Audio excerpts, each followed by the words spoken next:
Hello, everybody. Welcome to In the Loop. This is a podcast by Texas Guadaloop. We are the University of Texas's Hyperloop team.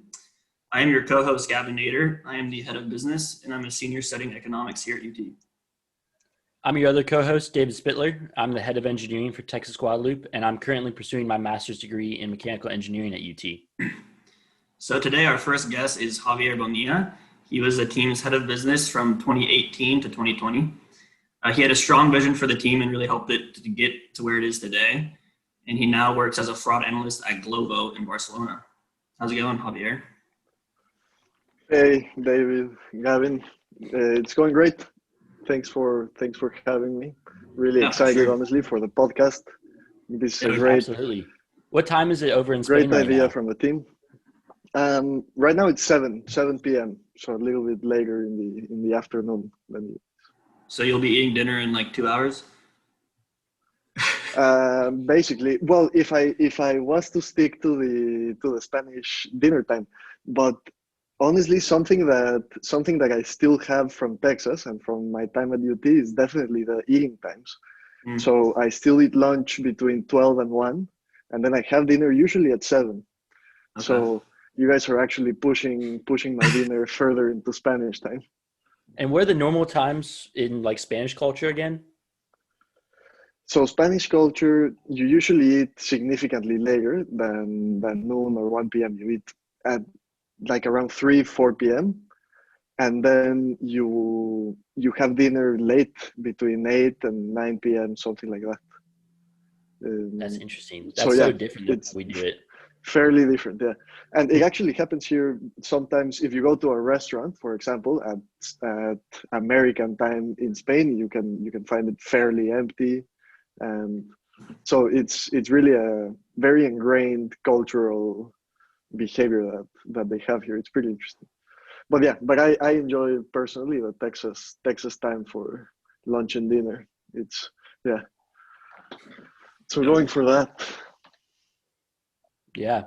Well, it's been a few years now, but do you want to tell us about how you first got involved with Guadaloop? Yeah, definitely. It's been almost a year since I left the team, a year and some change. Mm-hmm. I first joined the team back in 2018, and in the spring semester of 2018, I first joined the team. I had a friend called Rami, who was also part of the business team as well back then. Back when Ben was involved, and all of these characters that eventually I'm sure you guys will have around here and will have their own perspective on everything that happened. The fun adventure. But yeah, I joined in 2018. The team had just come back from winning their first innovation award back in 2017. And so it was an exciting time for the team. And also the undergraduate team was starting to take over a little bit more the leadership positions of the team. You had Chris and Sahar and etc. At the head, and then Rami. And I heard from him that he was involved in this project. I had no idea. I had never heard anything about Guadaloop, and just decided to join. Did a little bit of social media at the beginning. Honestly, that part I wasn't a huge fan of, but yeah, it was the way to get in. And then yeah, I mean, David, you were around then as well. Yeah, it's crazy to think that somehow I predated you there. Yeah, interesting, no? So it essentially started out as like a graduate team, right? Yeah, exactly. So if we go a bit more into the history of the team, and of course this is the version that's passed down through voice. So some of it, someone will have to correct me in the future, but it's just an oral history at this point. Yeah, exactly.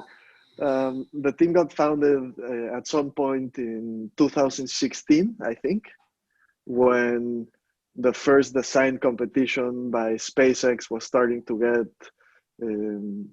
get arranged and to get some timing, and they applied to that competition. It was 4 initial team members, and they they started to work together, and they started Texas Guadalupe to apply to this design competition, and they didn't end up making it to the design competition. They weren't accepted in, and they couldn't participate. But SpaceX gave some feedback, etc., and then they came back. They reinforced. They got more teammates to join the team, and they came back into the competition. Now to the first Hyperloop pod competition, where you actually had to build a physical prototype, and they went to this competition and they won an innovation award that first year, that first competition. Of course, the winners of the competition overall, everyone knows, always Toon. But the innovation award was really interesting because we were one of the only few teams trying to apply air levitation, and that was really interesting. And then I think, David, you probably know a little bit more the next couple parts, because that's around the time when you joined. You must have joined fall. When did you join the team?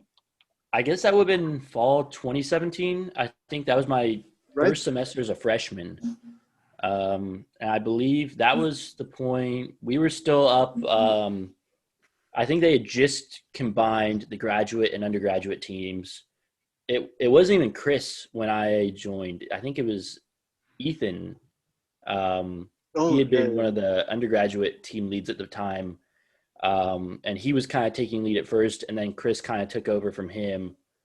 But it was that we were still at the old aerospace building, now destroyed, which was just not a great building at all. It's not really old. One of the oldest buildings. Just not great. But we were there. We still had that really big room at Pickle Research. And I think they still had some stuff at the old gym on campus even too from the undergraduate team. Yeah. So did the merger cause it to become more undergraduate? Yeah, definitely. I would say definitely. So maybe we can explain a little bit about the merger as well. Yeah. So we had at the beginning, there were two teams at UT. One was 512 Hyperloop, which was primarily undergraduate students, and they also attended the 2017 competition, if I'm not mistaken. Mm-hmm. And I can only imagine they got there, and it was just just almost like the Spider-Man meme of wait, huh?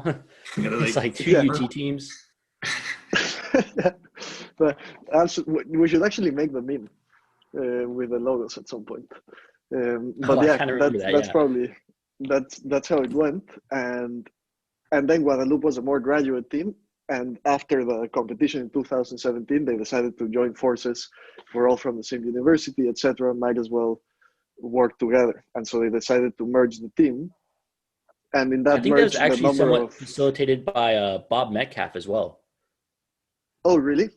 Yeah, I remember him saying that he was kind of one of the big proponents of I think these two teams should merge. Why are we splitting resources at one university? Yeah, that makes sense. For sure. Absolutely. And then Bob Metcalf, you guys are going to have him on the podcast coming up. The next episode after this one? Two more. Yeah, two more episodes after this one. Mm-hmm. Bob Metcalf. Get to talk about the Ethernet, 3Com, all the good stuff. Yep. Yeah, one of the great UT figures. But so then basically that's how the team formed. 2017. Then David came in. I came in the spring 2018. We attended competition again in 2018. So you actually primarily. Did both of y'all actually go? I was there. I didn't. Yeah. Okay. Yeah, I was in Singapore working. So I spent some time there working, so I couldn't join. But I was following it and writing some posts about it. Yeah, we were your social media post. Yeah, from Singapore. Dude, we were in an Airbnb with power tools, just trying to make it happen. So crazy. We were cutting metal. I think we came there with I remember I'd gone back to UT at some point over the summer just to help machine some of it because I was like, this stuff isn't getting done. And this was as just a team member at that point. I don't even think we really had leads. But I went back there. Not I quite. tried to help them machine some of it because they were struggling a little bit. Came back. I was like, all right, I feel like that helped a lot. Hopefully we should be on track now. I get to competition and it's just like there not much has changed, you know? It's like we're still kind of at the same point. It's a lot of metal aluminum extrusion that like had not been like just sitting there. Nothing had happened to it yet. None of it had been bolted together or anything. So we were just like cutting metal all over the place in this Airbnb. I remember, I think the owner came by at some point and is like, he's like, if y'all keep doing this, I'm going to kick you out. Like, I can't be having construction projects going on at my rental property. But I think we just kind of kept doing it in secret. So it worked out ish. Yeah, it worked out ish. And then what? We came back, and then I think that was Chris's last semester, the fall of 2018, I assume, Yeah, fall 2018. right? So that's when there was still just a single president. That was Chris. Yes. Yeah, we had a single president, and we also had, I think, just a chief engineer, which was Andrew at the time. Yeah, we had Andrew. And then Rami left that summer, and I that's when I went into to start with head of business and I started to remember jump that a little meeting bit more. very well. Yeah, Yeah, end of fall 2018, it was me, Javier, Chris, and Andrew in a room for a Guadaloop meeting. It was just us four. No one else had bothered to show up. That was the full team meeting. Yeah, Chris was about to graduate. Andrew wasn't really interested in staying along. And Javier and I kind of looked at each other and it's like, do you want to be president? Do you want to be president? It's like, I don't think I really want to be president. So that's kind of where the end of the president position came in, and we created the head of engineering and the head of business, which is kind of our current format. It's interesting that and I think a much better format, no? For a team like ours. It just, as one position, it's such a burden, you know. It's a lot. It's a lot. Yeah, Still it's a lot. Like a lot. It's a lot that people don't really realize. Like, there's so many small things you have to do. It just takes up a lot of time. Mm-hmm. But it's interesting. Like, after early team success, that there still wasn't that much interest like in the team. You know, like we won an innovation award. Like, it's so fun to like go travel. That's something I wanted to really do, is go to a competition. Hopefully, I can do that. Doesn't look like it, but yeah, and we still had the competition back then too. I think a lot of it was, or we thought we were going to still have it at that point. Right. Yeah. I think a lot of it was like mismarketing. I feel like on the team's behalf. I feel like we didn't really advertise ourselves as well as we could. A lot of people just like didn't know we existed, which is never a good thing. Yeah, but then we started, and then the fall 2018, we started to take a little bit more weight in the team, David and I, and then we ended up, one of the founders of the team, Vic, he was working at MIT, and he decided to start a Hyperloop team at MIT, and part of what he wanted to do was basically reuse the vast majority of our levitation system and work with some of the team members from the engineering team, etc., to help him kickstart that side of the project. Worked with them through that year, although we as a team, we were not going to competition. We were helping MIT Hyperloop 2. Mm-hmm. That was spring of 2019. Yeah. And then we went to competition. 2019. David, we had Uriel as well, and we had Keddy, and then myself, and then we joined with Ben, who is one of the electronics guru of the team. Now, not actively on the team, but he was one of the very important figures. And then we had Patrick there as well. So that was a fun experience too, and getting to know all the people from MIT, and it was fun. And then also a second innovation award there. Yeah, it was a very which was successful which was competition, very a lot of cool. fun. Yeah, it was very successful. It was, I think we placed fifth in the world, Hmm. no? First in Out the of U.S. out of everyone, all U.S. teams. and then yeah, and first in the US. So that was really that was pretty good. It helped us gain a little bit more of momentum. But then I think we also, when we talk about the recruitment aspect of the team, I think at some point we over recruited too. Yeah. I think Yep. I think we got to both ends of the balance. We had a point in time right after the 2018 competition where it was almost no one was a part of the team, no one knew about the team, and David and I had to decide, well, what are we doing with this? Are we willing to push through or not? And then we had some points in 2019 where we had way too many people on the team. It was hard to manage, hard to organize it as well. Hmm. So I think we've So also done a better job of finding a balance on that. No? What do you guys think? yeah, I joined Yeah, in fall of 2018. I guess like right after it was just y'all 4 or 5, and like I as a think that new was our very recruit, first like recruitment. Yeah. yeah, like it seemed Yeah, very well put together. So y'all did a really good job. Like it seemed like a really well functioning group. And I remember in 2019 there were just so many people in like filling rooms in the meetings. And then I think maybe we just didn't have enough tasks for everyone, so people got a little disinterested. Mhm. Um, I think our but big struggle was we recruited a lot of talent, but we didn't have a lot of experience. So with our recruitment, what you really need is like kind of a couple of people from like a prior year or something who can move up into leadership positions and are kind of know the ropes a little bit more and can help delegate tasks. And we didn't have anyone, and then we had so many people. So I think that's where we really struggled in trying to like keep everything organized to a point where like people and resources could be made useful. I remember that big day we had everyone come in for team pictures, and it was just packed, yeah, and it was just like it was hard. People couldn't really move around. yeah, yeah, it was really packed. And then the other thing that happened there as well, not to blame it all on over recruitment and not having specific tasks to do, SpaceX decided to not release any regulations or anything about the competition.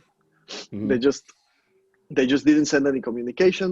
We emailed them, we didn't get any response. So we have a team that normally functioned about it has its cycle around the SpaceX competition, and you lose that cycle, and that is sort of an identity crisis moment for the team. That was I think something very complicated for us to work on, very challenging, and I think also something that you guys and this I'd love to hear more about, moving into the pandemic, dealing with the whole team during the pandemic, because at the same time you're doing some really interesting stuff.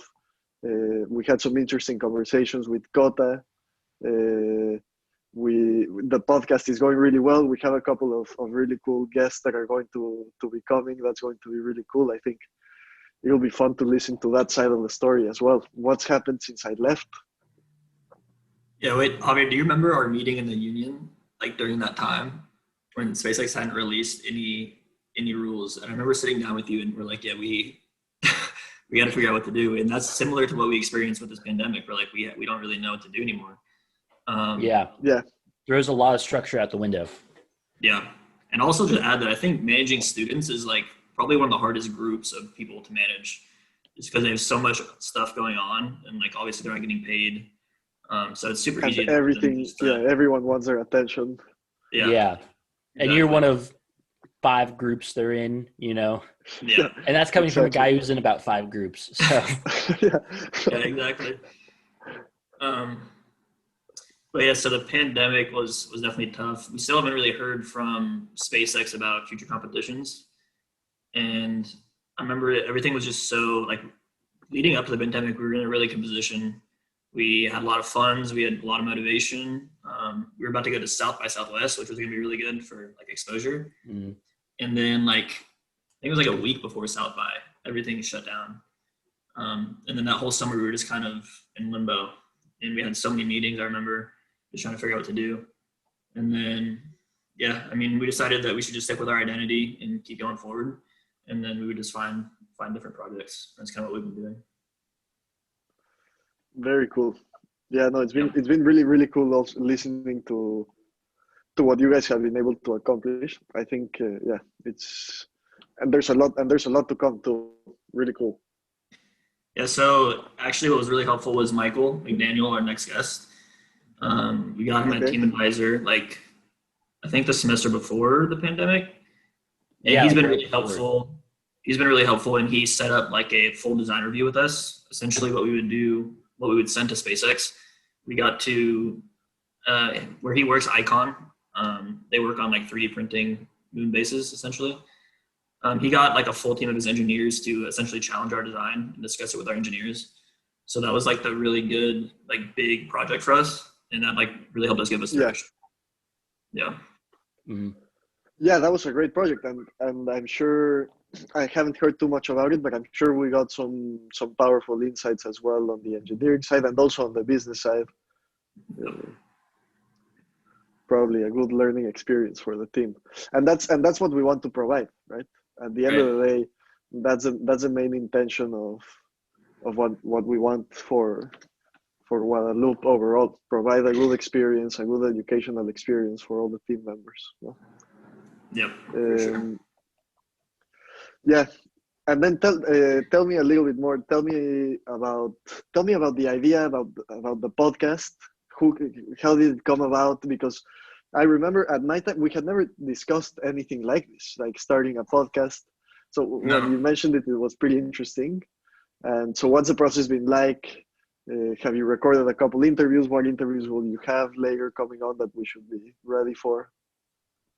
So the beginning of the podcast came, I think like in my first couple of conversations with Michael, I've always been interested in space exploration and like space tech.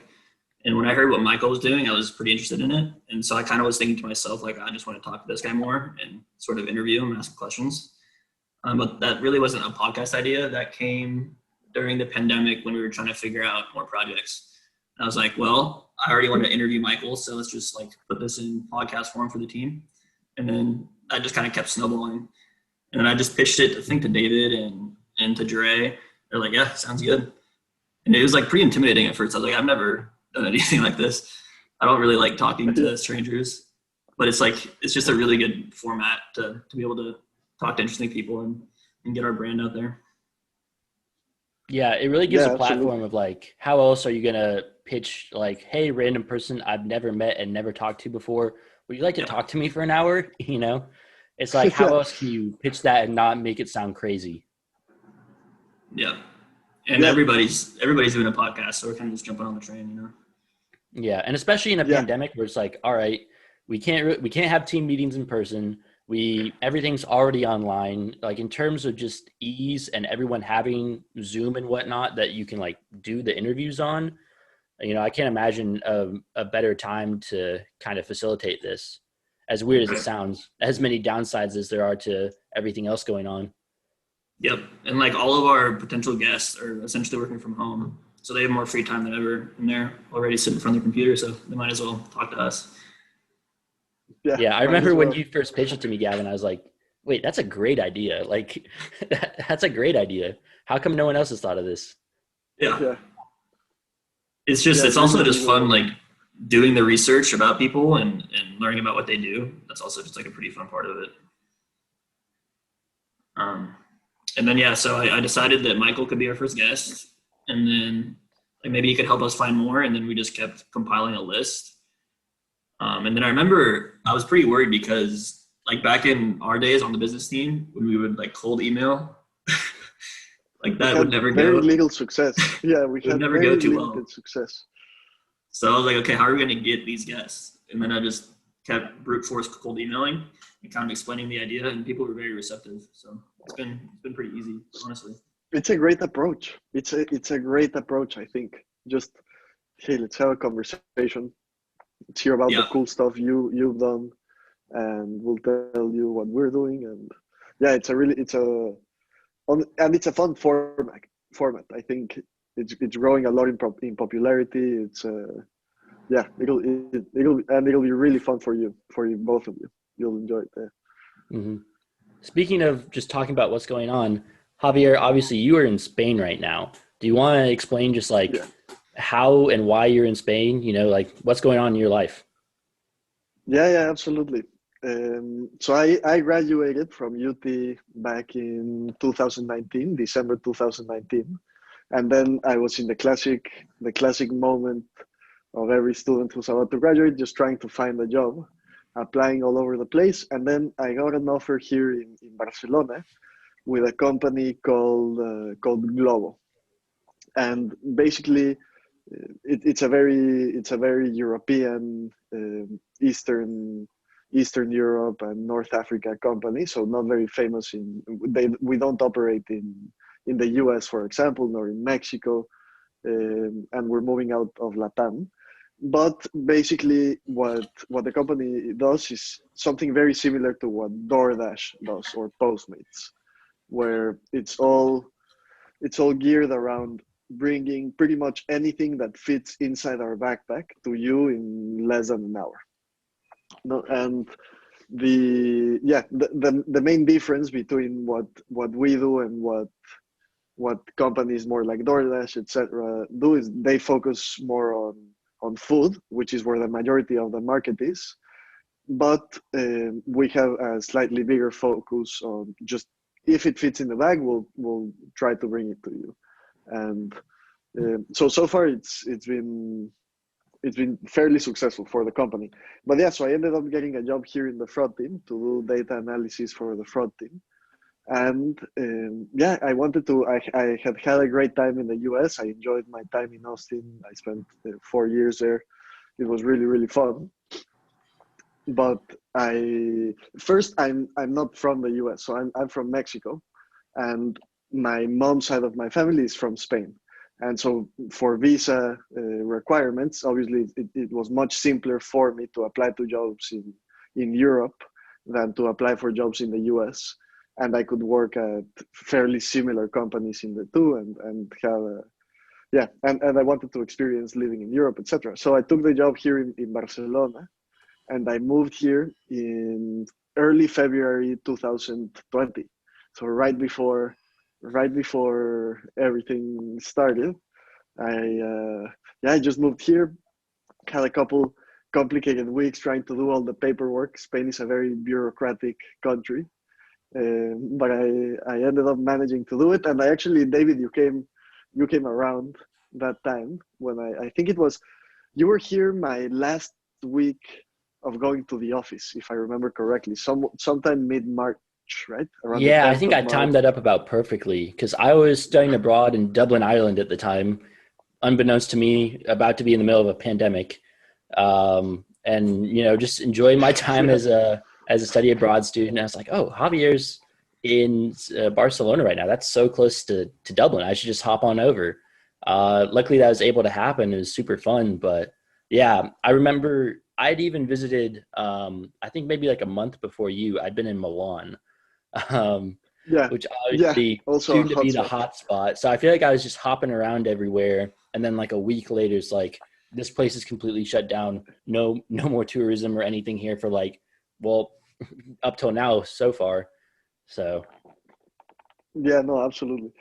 It was crazy. It was crazy when the whole thing switched. Because so I started going to the office. I finally figured out all my paperwork. Started going to the office when David came out. I went to the office for 3 weeks, and then on the third week, on the third Friday, they just told us that we were going to have to go home for 2 weeks minimum. So we're starting with 2 weeks. And I was freaking out a little bit because I had just gotten here. I know no one in the city, no, and the office was kind of the only place where I had some interaction with other humans. Yeah, for And sure. they were talk like, two about weeks, two worst weeks case is going to scenario. be hell. Yeah, seriously. And then it got extended, and then I'm still working from home, almost a year later, and I'm loving it. Honestly, I'm really happy working from home. It's been an interesting realization of the whole pandemic. I actually really enjoy working from home as well. So yeah, but that's why I'm in Barcelona. Long story short, no, long story long. But yeah. So So do you have how's like it been? Just oh, you go, Gavin. like if you love working from home, like do you have like a routine to keep yourself like a rigid schedule or something to keep yourself sane?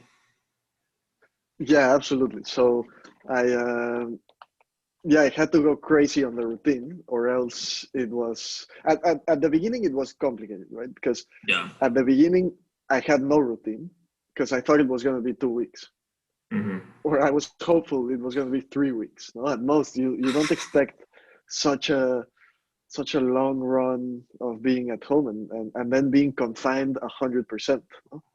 Yeah. Because we were really not able to leave our home unless you were going to the market or to the pharmacy. Everything was shut down. Um, so so yeah, at the beginning the routine was not there, and it was very unproductive, very unhealthy too. Also working for one of these delivery apps, you get free deliveries and you get promo codes and etc. So you're ordering, and when KFC is so easily available, it's compelling. So you Yep. need a little bit of structure. And so yeah, I started this. So I do this whole plan of 30-day challenges just to keep myself accountable. So I have a couple of This, challenges I think you started this that I before, do. right? Yeah, I've Because been you doing were this for a while. okay, yeah. I've Because been you were doing reading this that. since I was at Guadaloop. Yep. That was the beginning of when I was starting to think about doing it more consistently. And now I've just expanded that significantly to where my challenges are also what guides structure a little bit into my day. And I keep note of them, so I know when I completed it, when I did the task, the habit that I want to build, and then with that I'm able to keep myself accountable, etc. And that's proved to be honestly very motivational for me. Of course, with some slumps and everything as it usually happens, but it's been a very good way for me to find a good balance at home and to stay productive and stay motivated. um, so yeah, definitely, a routine is a must working from home, or if not, yeah. Yeah. I had a similar experience just getting so much takeout and I could like online class was just so hard to motivate and I could like Yeah, inconsistent wake up times. So I had to really start like waking up at the same time, doing consistent exercise, and just like doing all these things. It really helps. yeah, no, absolutely. What is your most recent challenge? The most recent challenge, so I think my most recent addition to the challenge has been, there's a I wanted to try this app called Blinkist, and I don't know if you guys have heard about it, but I was a little bit iffy about the content, but I just decided to give it a go. And so what Blinkist does is it has like very short to the point summaries about books, Hmm. and I keep a list of books that I'd like to get into, but of course the recommendations get bigger and bigger, and so the list just gets bigger and bigger. And so I thought that by reading a couple of these, trying to read one a day, I could get an idea of the books that I would actually like to sit down and read the whole thing. And to be completely honest, it hasn't proven as effective as I thought it was going to be. This one has been a slight failure. I I feel like I don't get enough about the book to really appreciate whether I should read it or not, because they're 15 to 20 minutes summaries. And Yeah. but they have a couple other stuff that's interesting there. They have some really interesting podcasts, and they have some audiobooks as well on discount, and so it's a cool app overall. But yeah, that's been my latest addition. Another one I added recently to this one, actually during the pandemic, has been meditation. So I had never meditated before, and I tried out Sam Harris's Waking Up. So I've been playing with that app, and so yeah, just combining a couple of challenges like that and trying to keep consistent every day, trying to do it at the same time, etc., and try to get some balance into the routine. Yeah. Are you able to like get outside and exercise at all still with the lockdown situation, or how's that working? Tennis? Yeah, no. With the current situation, I can go play tennis. So tennis is the sport that I usually practice, that I enjoy, and that I can play right now. We've had sometimes when the heavy restrictions were on, I couldn't play tennis, so I had to do some exercises at home, which I hate. I really, really don't enjoy exercising at home. Um, but yeah, now I can play tennis. Honestly, now the confinement situation is a lot more lax in Spain. We have a very strict mask policy. So if you're outside, you need to wear a mask, basically, unless you're clearly doing exercise, something like that. And then the vast majority of people follow it too, which is also something to be grateful for. And then we have other restrictions such as big stores are closed, only smaller shops are allowed with 50% capacity, restaurants are closed or they're only open from 1 to 4 p.m. So we have a couple of restrictions, but at least I can go outside. I can go outside almost whenever I want. We do have a curfew, so from, I think it is 11 or 10 p.m. until 6 a.m. we have a curfew. So we need to be inside unless we're coming back from work or something like that. And is that to try to So that, stop yeah, partying, or what's the curfew for?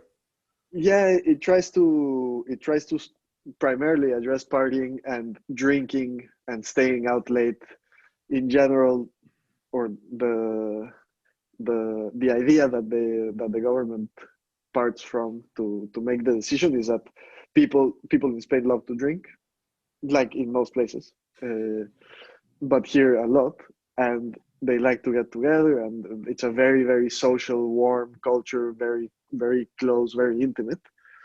And so when people get drunk and it's late, they care even less about the regulations that they kind of cared before, no? And so I think that's kind of the idea, getting just disincentivizing people to get drunk and then not care. So does Glovo have any sense of when they're going back in person? Is that indefinite? So we thought we had some sense. So when we went into the first big lockdown, and they have announced that we were going to come back in October, everyone one day in October 2020, and we came back for 1 week, and then we got confined again. And then since then, they have no policy right now for when we need to be back. The office is open at like 35-40% capacity, I think, for people who really need to go to the office. So people who, you don't have a desk at home, so you need to sit on your bed all day, impossible to work. Not things like or yeah, things like that, where it's almost mandatory for you to come, then you're allowed to come. Or if something happens, you can come to the office. The other day, for example, the internet of the whole neighborhood went down for a couple hours, and Dang. so I went to the office to work. Uh, so the office is semi-open, but for the whole teams for everyone to return, I think there's still no specific date. Yeah, in line. The only thing we know is we'll get 8 weeks of notice, and then within those 8 weeks, we need to be back in Barcelona. But I'm just here, so whenever Yeah. it is, I just need to bike 15 minutes. I'll be there. It's crazy how different some companies do pandemic response, and who can come in and who can't. Because I remember, especially like with interns and internships over the summer, I knew a lot of people who just like very varying responses. There are people who their internships were cut immediately. There are people whose internships were like turned into 2-week learning sessions. There are people who went entirely online. And then there's also people who, like me, I just got to go and work for 13 weeks in person every day, which is just like Yeah, so different from a lot of people. very different. Yeah. Yeah, I think it changes a lot with industry, obviously. Like tech industry, I know there's so many tech companies that are just like work from home indefinitely. Like it doesn't really affect them too yeah, much. And Mhm. then other industries, like, yeah, you really have to be there. Yeah, a yeah. lot of big manufacturing stuff is like you can't do it without people. Yeah, it's kind of hard to adapt. But Javier, Yeah, you no, said here you're. actually. Oh, yeah, no, sorry. Go ahead. No, go ahead. No, I was Our just going to guest. say that the plans here are actually to have they're not going fully work from home, work remotely at any point. Whenever we can come back, we're going to have a more flexible policy of you need to work from the office at least 2 days a week, and then if you and then the rest you can stay at home. So yeah, also adapting in that way to. But a big part of what they were talking about, and I think I kind of agree on it, is it's hard to build a culture when you don't see each other in person. It's hard to build friendships. It's hard to build relationships between the team members, etc. So yeah, Yeah, that's something that we've experienced for sure, and it's way hard to be productive. As you can see, it's way hard to have a conversation. We're lagging over each other. yeah, So it's just yeah, it's way different. But you mentioned that your mom's family was from Spain, correct? yeah, Have you been able to yes, see them at all? kind of. So yeah, so my mom's parents moved to Mexico after the Civil War, and so they got exiled. But my grandfather was the eldest in his family of the boys, and he was the only one who was able to fight in the war. And then the remaining siblings stayed back in Spain. And so then we had a situation where my mom grew up in Mexico, but then she had all her first cousins in Spain, and so there's still a bunch of them here now, no, and I have second cousins from that side of the family, but I've been really close to them for for many years. But now it's been a very interesting experience having them here really close, but I've been barely able to see them. No, it's been so when I first got here, I had to go to Madrid for some of this bureaucracy that I was talking about earlier.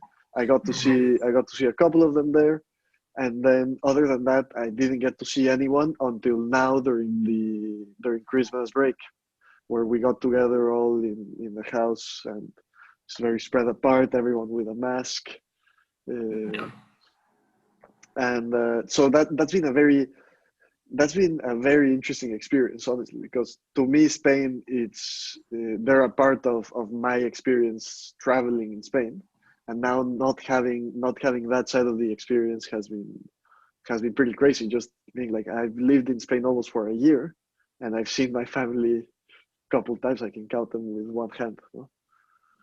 Yeah. Yeah. So where is your first trip going to be post pandemic? The first trip post pandemic. I honestly, one of the trips that I've been really wanting to do. So one of them is definitely Austin. I really want to go back. I miss it. It's a part nostalgia, of course, but also I really want to go to all the restaurants that I love, etc. So I want to go home. So I have a part of my family that lives really close to UT in Wimberley, Texas, like an hour outside of Austin, I think and Max I is still love around here, visiting right? them. Yeah, Max, my brother Max, who was part of the team, and who's a machine. He's actually now working for. He works now for Firefly, Oh who wow. kicked us out of our space, right? Yeah. Yeah. So he now moved to the competition, and no, but he's interning there. He didn't enjoy the online classes, and so he's interning there. And now That's awesome. He was he's at he's Michigan, fairly right? So involved. he's just taking a semester off.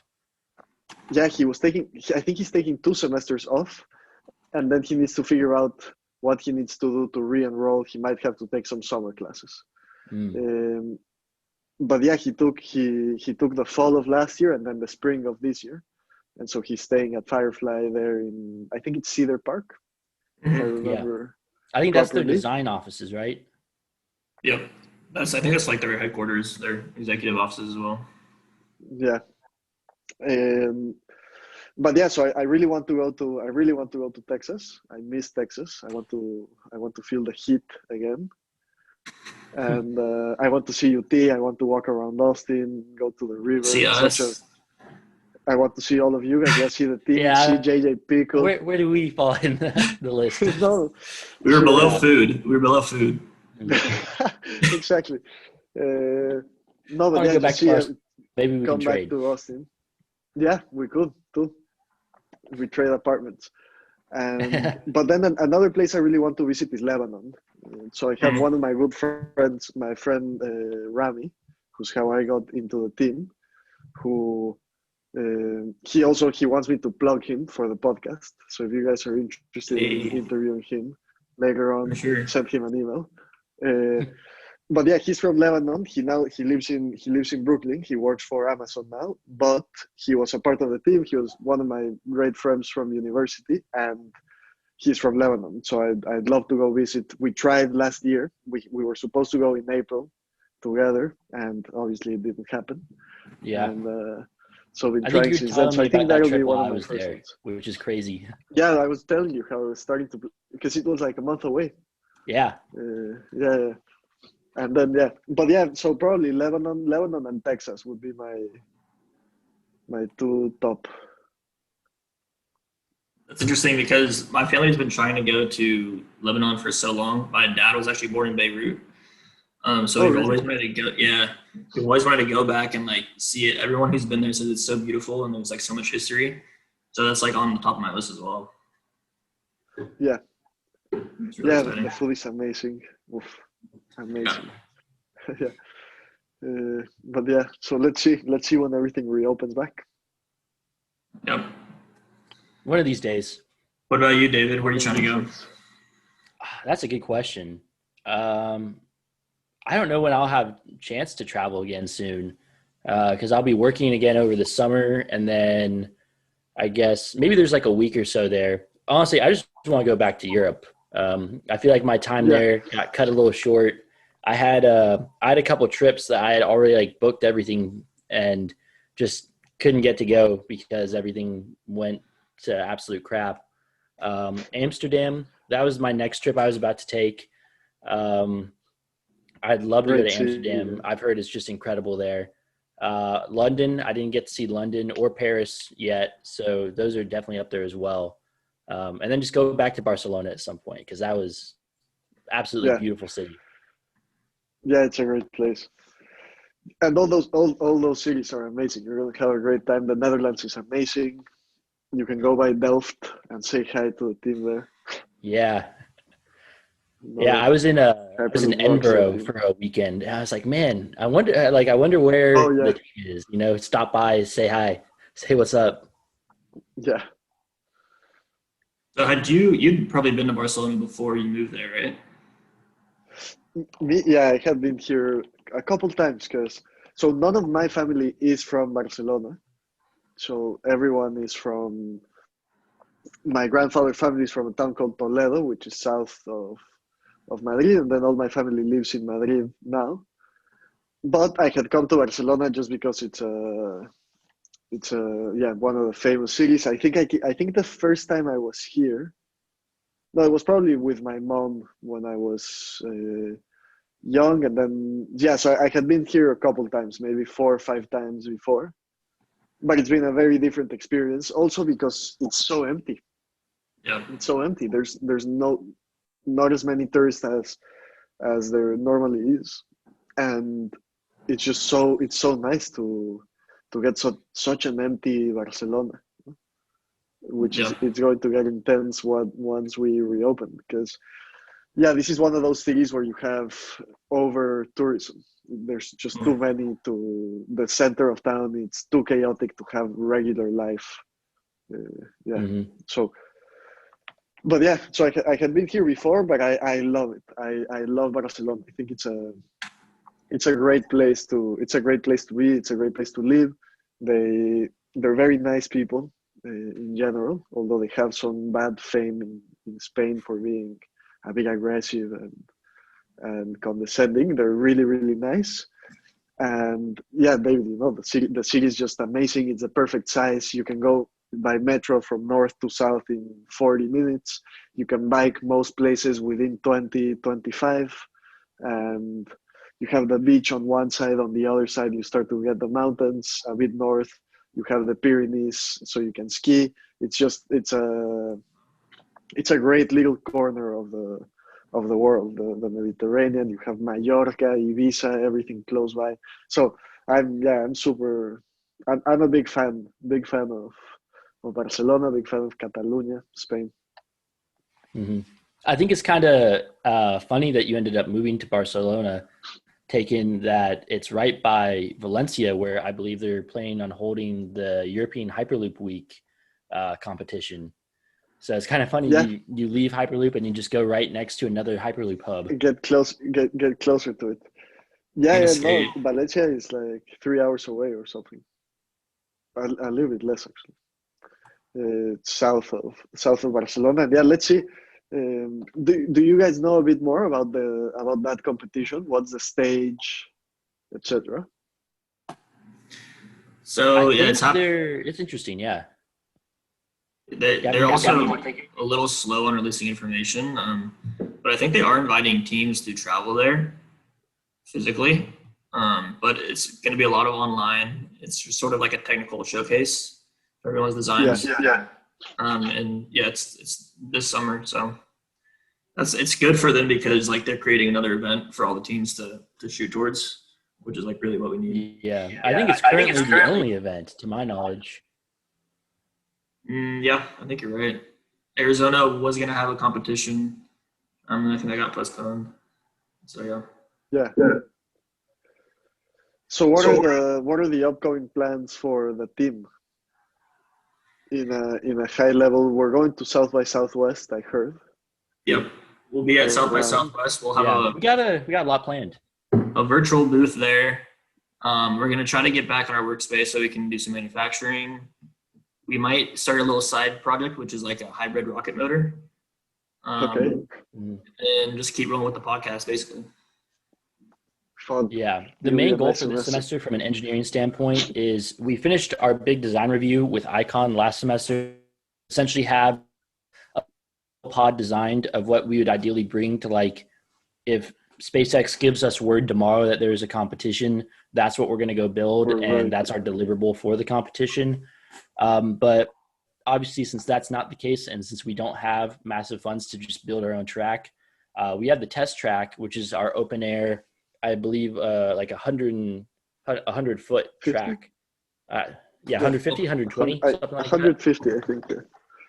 Yeah, I should measure it sometime. I'm right by it. Yeah, we should. But what if it's just like it's actually 117, just something weird? It's in a pretty weird location, so I believe it. The plan is we're going to essentially build a scaled down kind of mini. The goal of that is just to have all the manufacturing experience that we're going to need for a full scale pod. And it's essentially like the practice run. Let's scale it down, but same techniques. Be ready to fail, be ready to make mistakes, and just take that and be able to learn from it. Yeah, it sounds like a great semester. Then it'll be fun, very fun for the team. Our identity crisis that we had last semester is over, so we feel much more comfortable. Yeah, good. Yeah, you guys have dealt with that really well, and it's been really nice to see, honestly, how good of a job you both have done. Yeah, there's definitely been a lot of stuff thrown at us. We appreciate you joining our meetings sometimes and giving us advice. Yeah, when I can. It's just now it's so hard with the time difference, because then also for all of you, it's better to do later during the day. At that point, it's 2 a.m. here. Yeah, it's like I don't think I can think about Hyperloop at 2 a.m. properly. Yeah, I don't blame you for that. Yeah. Well, it's been an hour. Do you have anything else you feel like you want to share, Javier? No, nothing in specific. Just excited for the podcast. Excited to listen to what you guys do with this and to see who comes for the podcast. Excited for the team. It's a great experience. If this is the first time you're hearing about the team, go check us out at Guadaloop.com and all the cool stuff that happens here. And I want to just end on, for me, Guadaloop was one of my favorite experiences of university. It was a big part of why I got the job that I got nowadays. And yeah, I want to recommend it to everyone. If anyone is listening who goes to UT, go for it. Go knock on Gavin's or David's door and enjoy the team. But yeah, and then thanks for inviting me, and it's been a pleasure. And yeah, I'll keep up with what the team is doing. Thank you so much for that advertisement. That was awesome. Of course, always. Plug. That chip I can't take out. It's a Guadaloop advertiser chip that I just carry with me. Ready to make some cold calls right now. Yeah, I'll send you a list. No, I'm pumped. Let's go. Well, we're glad to hear that you're doing well in Barcelona, and yeah, we really appreciate you coming on. Thank you, guys. So if you want to learn more about our podcast, you can go to www.guadaloop.com/intheloop. And then we have a schedule there, and we'll be posting this podcast tomorrow at 10 a.m. That's the 25th. And then weekly from then on. So we'll keep you posted. We'll post on socials and everywhere else. Check us out on Instagram, Facebook, LinkedIn. We got all.